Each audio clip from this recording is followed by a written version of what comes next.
वाहेगुरु दा खालसा वाहेगुरु दी फतेह। केंद्रीय मंत्रिमंडल के मेरे सहयोगी गण, राज्यों के मुख्यमंत्रीगण,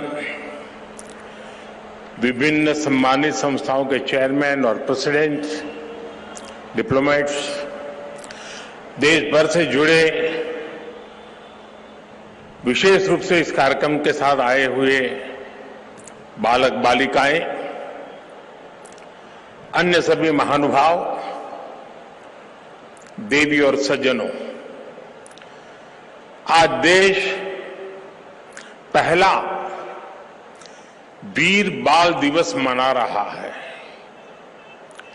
जिस दिन को, जिस बलिदान को हम पीढ़ियों से याद करते आए हैं, आज एक राष्ट्र के रूप में उसे एकजुट नमन करने के लिए एक नई शुरुआत हुई है। शहीदी सप्ताह और ये वीर बाल दिवस हमारी सिख परंपरा के लिए भावों से भरा जरूर है, लेकिन इससे आकाश जैसी अनंत प्रेरणाएं भी जुड़ी है। वीर बाल दिवस हमें याद दिलाएगा कि शौर्य की पराकाष्ठा के समय कम आयु मायने नहीं रखती। वीर बाल दिवस हमें याद दिलाएगा कि 10 गुरुओं का योगदान क्या है, देश के स्वाभिमान के लिए सिख परंपरा का बलिदान क्या है। वीर बाल दिवस हमें बताएगा कि भारत क्या है, भारत की पहचान क्या है। हर साल वीर बाल दिवस का ये पुण्य अवसर हमें अपने अतीत को पहचानने और आने वाले भविष्य का निर्माण करने की प्रेरणा देगा। भारत की युवा पीढ़ी का सामर्थ्य क्या है, भारत की युवा पीढ़ी ने कैसे अतीत में देश की रक्षा की है, मानवता के कितने घोर प्रघोर अंधकारों से हमारी युवा पीढ़ी ने भारत को बाहर निकाला है। वीर बाल दिवस आने वाले दशकों और सदियों के लिए ये उद्घोष करेगा। मैं आज इस अवसर पर वीर साहिबजादों के चरणों में नमन करते हुए उन्हें कृतज्ञ श्रद्धांजलि अर्पित करता हूं। इसे मैं अपनी सरकार का सौभाग्य मानता हूं कि उसे आज 26 दिसंबर के दिन को वीर बाल दिवस के तौर पर घोषित करने का मौका मिला। मैं पिता दशमेश गुरु गोविंद सिंह जी और सभी गुरुओं के चरणों में भी भक्ति भाव से प्रणाम करता हूं। मैं मातृशक्ति की प्रतीक माता गुजरी के चरणों में भी अपना शीश झुकाता हूं। साथियों, विश्व का हजारों वर्षों का इतिहास क्रूरता के एक से एक खौफनाक अध्यायों से भरा है। इतिहास से लेकर किंवदंतियों तक हर क्रूर चेहरे के सामने महानायकों और महानायिकाओं के भी एक से एक महान चरित्र रहे हैं। लेकिन ये भी सच है कि चमकौर और सरहिंद के युद्ध में जो कुछ हुआ वो भूतो न भविष्यति था। ये अतीत हजारों वर्ष पुराना नहीं है, कि समय के पहियों ने उसकी रेखाओं को धुंधला कर दिया। ये सब कुछ इसी देश की मिट्टी पर केवल 3 सदी पहले हुआ। एक और धार्मिक कट्टरता और उस कट्टरता में अंधी इतनी बड़ी मुगल सल्तनत, दूसरी ओर ज्ञान और तपस्या में तपे हुए हमारे गुरु, भारत के प्राचीन मानवीय मूल्यों को जीने वाली परंपरा, एक और आतंक की पराकाष्ठा, तो दूसरी ओर अध्यात्म का शीर्ष, एक और मजहबी उन्माद, तो दूसरी ओर सब में ईश्वर देखने वाली उदारता, और इस सब के बीच एक और लाखों की फौज, और दूसरी ओर अकेले होकर भी निडर खड़े गुरु के वीर साहबजादे।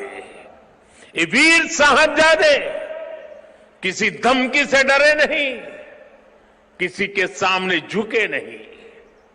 जोरावर सिंह साहब और फतेह सिंह साहब दोनों को दीवार में जिंदा चुनवा दिया गया।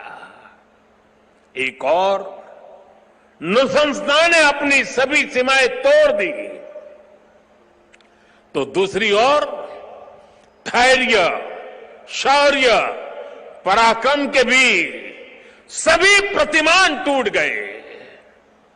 साहिबजादा अजीत सिंह और साहिबजादा जुझार सिंह ने भी बहादुरी की वो मिसाल कायम की जो सदियों को प्रेरणा दे रही है। भाइयों और बहनों, जिस देश की विरासत ऐसी हो, जिसका इतिहास ऐसा हो, उसमें स्वाभाविक रूप से स्वाभिमान और आत्मविश्वास कूट कूट कर भरा होना चाहिए। लेकिन दुर्भाग्य से हमें इतिहास के नाम पर वो गढ़े हुए नैरेटिव बताए और पढ़ाए जाते रहे, जिनसे हमारे भीतर हीन भावना पैदा हो। बावजूद इसके हमारे समाज ने, हमारी परंपराओं ने इन गौरव गाथाओं को जीवंत रखा।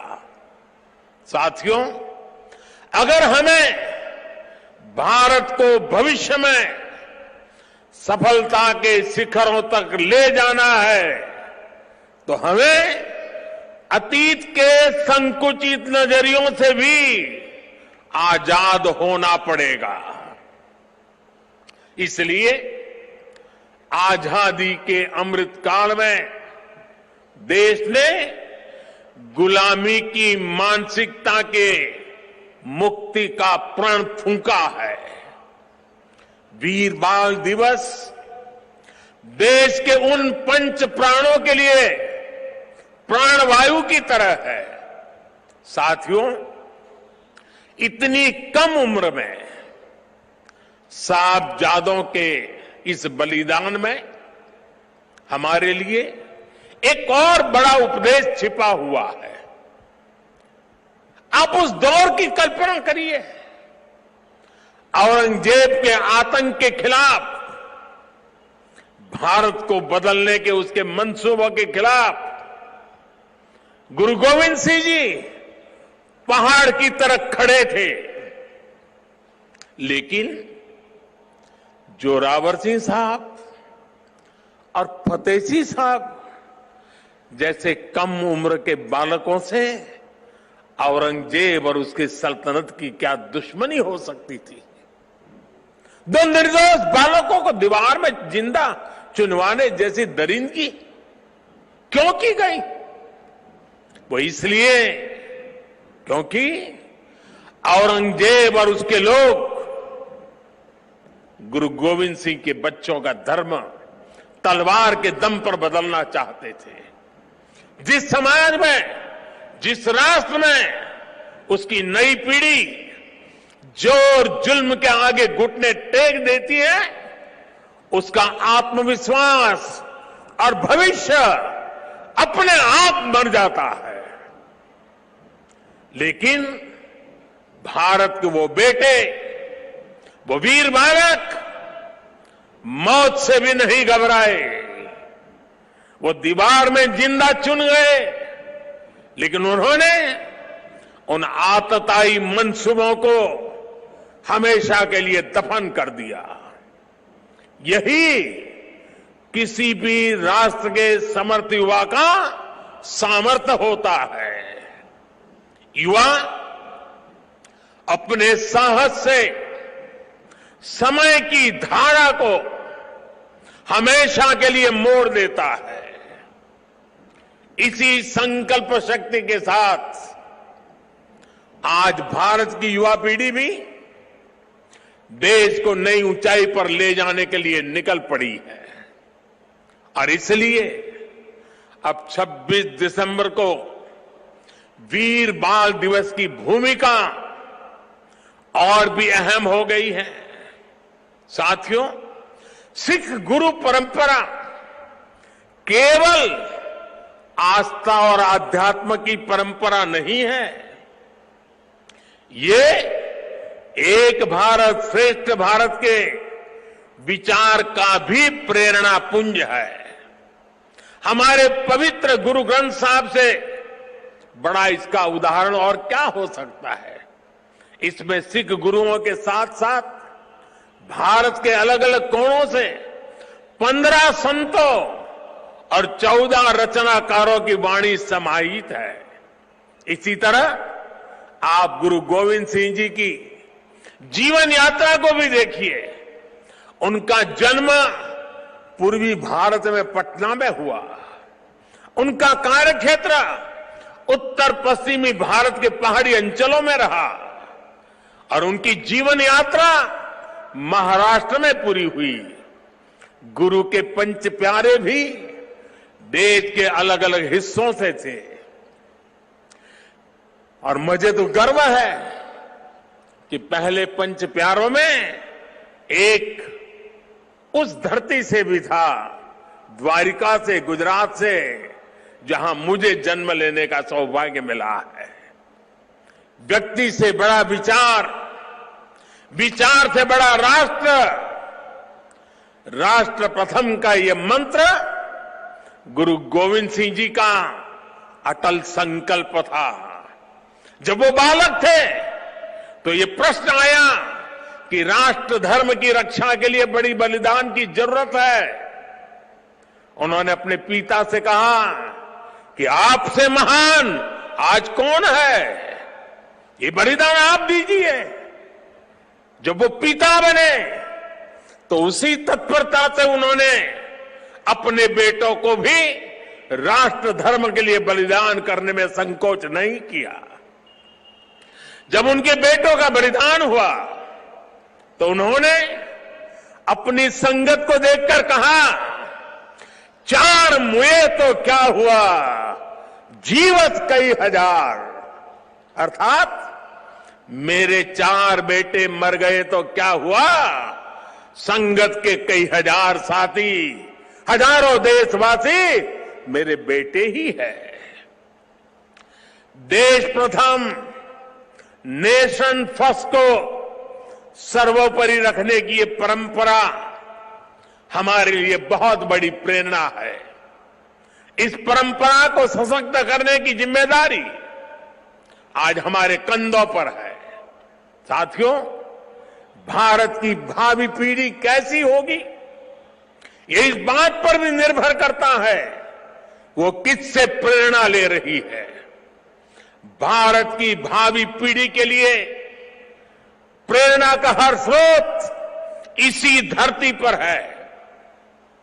कहा जाता है कि हमारे देश भारत का नाम जिस बालक भारत के नाम पर पड़ा, वो सिंहों और दानवों तक संहार करके थकते नहीं थे।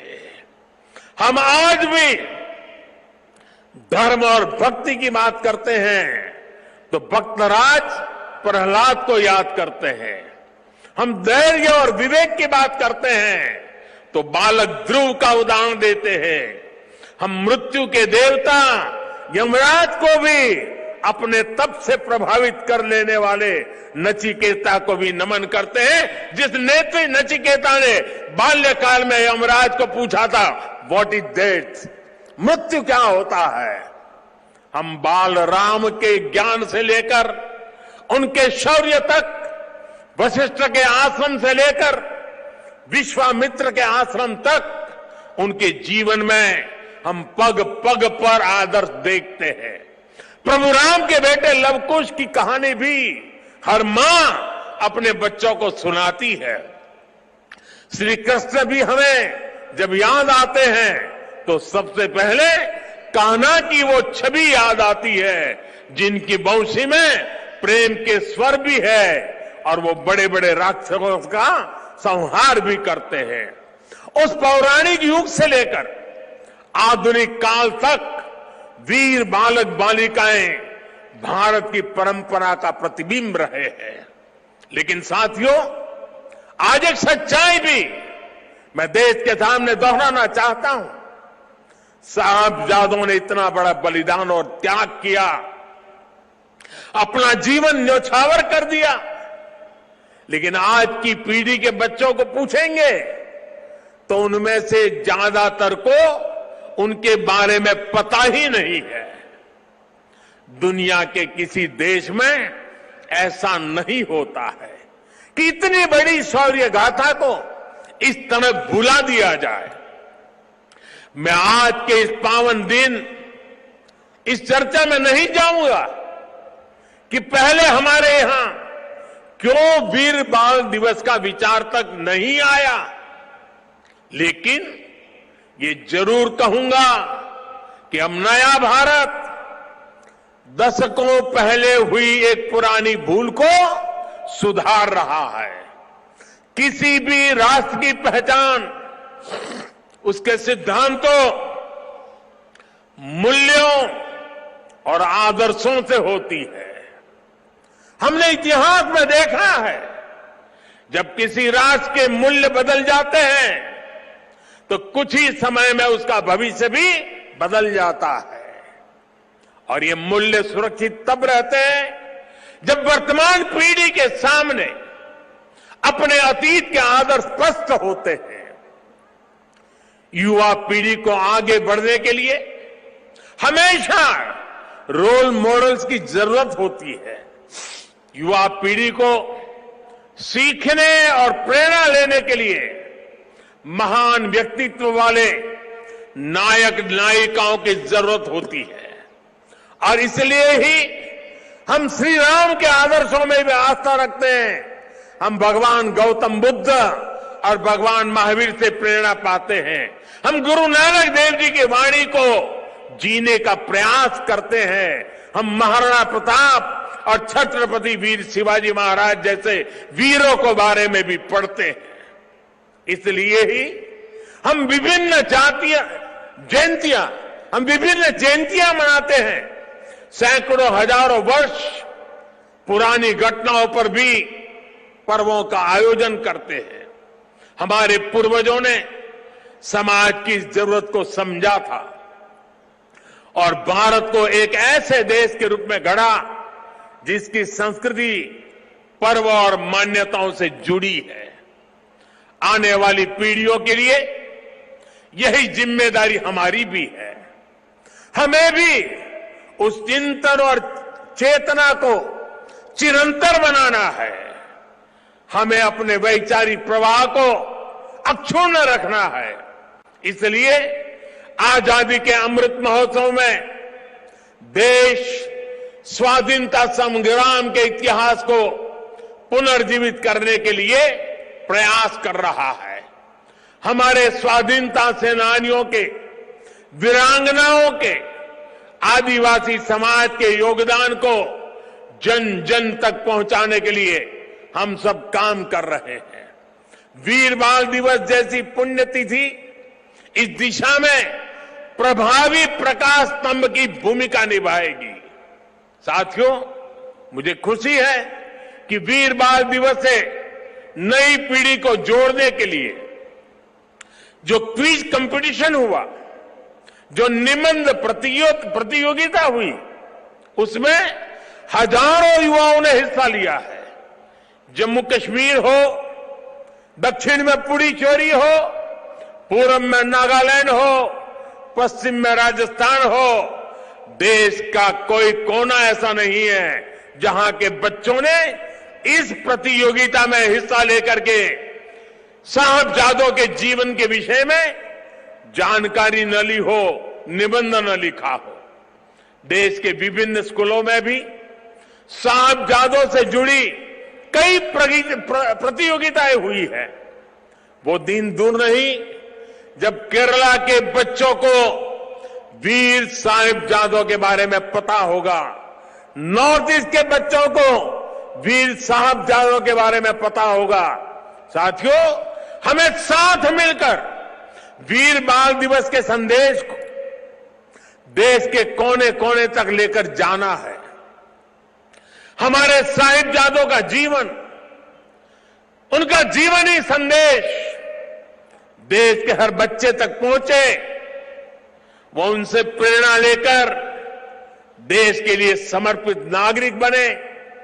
हमें इसके लिए भी प्रयास करने हैं। मुझे विश्वास है हमारे एकजुट प्रयास समर्थ और विकसित भारत के हमारे लक्ष्य को नई ऊर्जा देंगे। मैं फिर एक बार वीर साहिबजादों के चरणों में नमन करते हुए इसी संकल्प के साथ आप सभी का हृदय से बहुत बहुत धन्यवाद करता हूं।